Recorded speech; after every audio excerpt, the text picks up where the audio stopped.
Hello, thank you for having me. We're happy to be here and sharing our story today about Energize Bridgewater. So I am tuning in from the town of Bridgewater. We are a small community in Nova Scotia of 9,000 people. So you might not think of our type of community as being on the cutting edge of smart cities technology. So it's been a really cool process for us to take a look at the smart cities landscape and try to see how that fits for a smaller town like ours. It also means that we don't have all the same types of resources and staff and things like that to put towards this project. So we've really leveraged partnerships and things like that. And I'll talk about how we've made that such a successful part of our program. So starting out, we've developed some personas in our Energize Bridgewater program to help us better conceptualize who are the people that we're actually trying to serve. So this is a persona we've developed, Evelyn. She is retired and living in a 1970s bungalow. So she has an older home, probably wasn't built to the same standards that we'd have today in our building codes. Her partner's passed away and she's not as familiar with the home maintenance. And she's not sure how she's going to afford furnace oil this fall. Here in Atlantic Canada, oil is a big heating source in a lot of homes. And the cost has risen a lot in the last couple of years. So people have been experiencing energy poverty for a long time, but the costs are continually increasing. And a friend told her that there's programs out there to get a heat pump, but she doesn't really know anything about it or how to get started. So this is a fairly common experience of the type of people that we are trying to support here in Bridgewater. And we use this to think about, how we're crafting our messaging, what types of extra supports we need to layer in to make the process smooth for her to help her reduce her energy costs. And so we have been fortunate to be able to partner with a team of researchers at McGill University who came up with the findings here on the screen. So 38% of Bridgewater households are struggling to afford their energy bills. So that's 2 in 5 people in our community that are having a hard time making ends meet when it comes to energy costs. And 32% surveyed are making trade-offs. So they're deciding between eating or having a warm home in the winter. And so these are really challenging decisions that people are having to make. And there's a lot of health impacts that comes with this, both physical health from being in a cold environment or a damp environment, as well as mental health from trying to figure out how you're juggling these expenses. And 20% have difficulty keeping their home warm enough. So we've really been exploring those issues and coming up with some solutions for that. So when we entered the Smart Cities Challenge, our goal was to lift our residents out of energy poverty, starting by reducing the energy poverty rate by 20% by 2026. So we did some background work before the Smart Cities Challenge was announced. So we had a community energy investment plan ready to go. And then through the Smart Cities Challenge process, we really defined what the issues were, what the outcomes we wanted to see were, and things like that.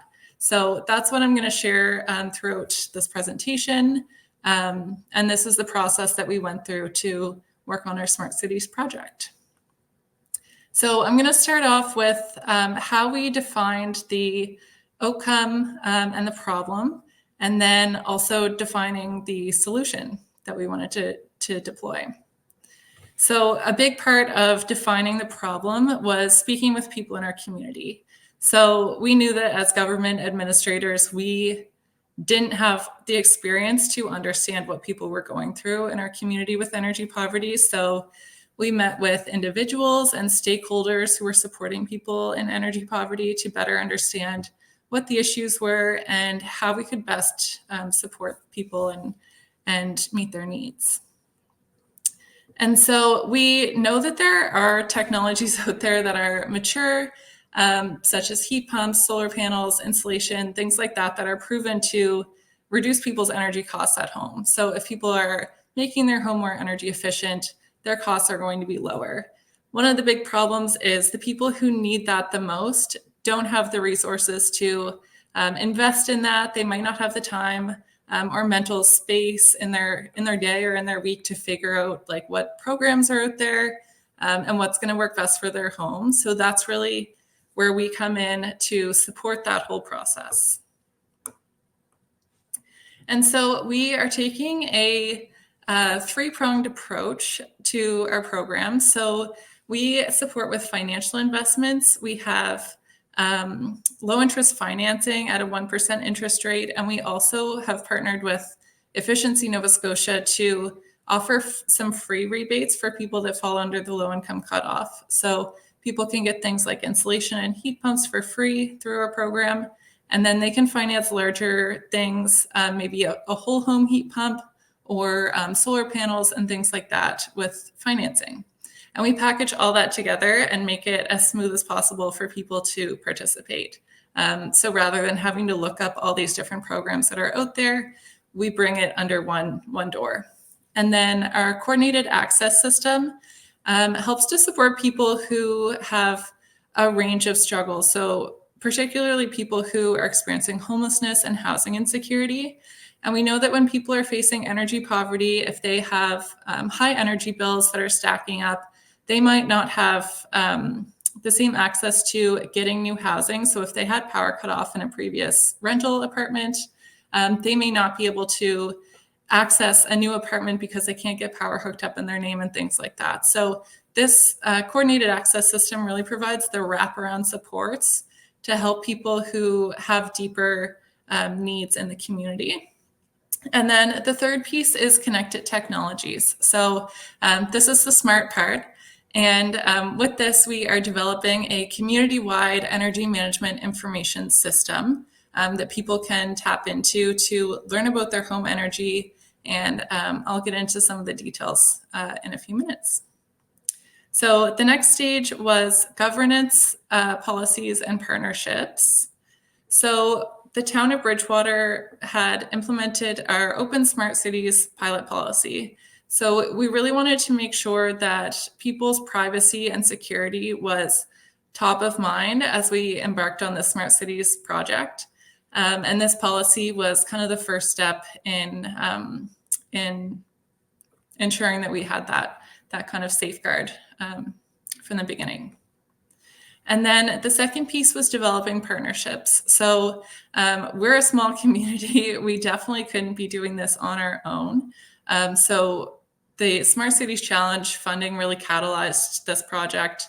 We won $5 million to put towards this program. And we have other funding partners as well. We also have program delivery partners. So we also didn't necessarily have the skills on staff in terms of energy efficiency and energy management and things like that. So we're working closely with partners in our area, Efficiency Nova Scotia, the Clean Foundation, and the Social Open Doors Association to help kind of leverage their knowledge and make sure that we can help the people in Bridgewater the best we can through those partnerships. And then on the technology side, we initially thought we'd be hiring one person to figure out our energy management information system and bring it to life. And now we're working with private consultants, the Nova Scotia Community College, and really and we have several staff members on our team as well. So bringing all of that together, we're finally kind of at a place where we have the momentum with that part of the project. And then the next part of the process was technology design and procurement, and minimum viable product and field testing. So for our community energy management information system, we call it EMIS for short, but we're just about to launch publicly, and we're going to come up with a more user-friendly name for the public. So basically what this is going to look like is sensors in people's homes that can detect things like the temperature, humidity, carbon dioxide, and things like that. So we can understand the energy use and what's happening outside with the weather and things like that. So we're putting that all together. The information from the sensors goes to the cloud, and then we have an online dashboard that people can log into and get analytics on their home's energy use. And so we also have people on staff who can help kind of interpret that and analyze that for people and make recommendations for how they can further reduce their home energy costs based on the way that they're using their home now. So we're trying to empower people with the information to make energy management decisions in their homes. And this is an important part of it. So we have a LoRaWAN network that the sensors connect to. So because we are really focused on supporting people who are in energy poverty, we are very aware that some people may not have access to Wi-Fi at home, they may not be able to afford it, and things like that. So the LoRaWAN network has 2 gateways in our town. So the red box here on the screen is showing the outlines of the town boundaries. And so everywhere that is shown in color here is covered by the LoRaWAN network in terms of its range and being able to transmit data from the sensors to those LoRaWAN gateways. So this is just one way that we are approaching our program and thinking of the needs of the residents who, they don't need Wi-Fi. So we have this other way to connect. And then next we are now soon going to move our next phase is moving into long-term implementation. So we are doing the minimum viable product and field testing right now. So we have the sensor set up in our first test home. And over the next few months, we will be looking at implementing this more broadly throughout the community. So some of our lessons learned include communities need to stay true to the desired outcomes. And so we really want to maximize public good with this. We want to stay in touch with our residents and community stakeholders so that we can continue to understand the needs in our community and be able to meet those. And that the private sector can provide incredible solutions, which we've been able to tap into by partnering with consultants. And it was important for us to set up our governance structures before we moved into those relationships, because we had strong kind of privacy policies and things like that in place to make sure that we were meeting the needs of residents. And then we can't be a smart community alone. It takes really deep partnerships, and it took us several years to build up the partnerships that we needed to be able to implement our programming and have this lasting positive impact.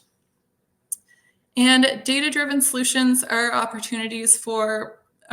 they're not just opportunities for public institutions like towns and cities to get with the times, but to create transformational change for more sustainable, prosperous, and equitable communities. So really centering the needs of the people in the community who need the most support. And that's what we're trying to do with our project.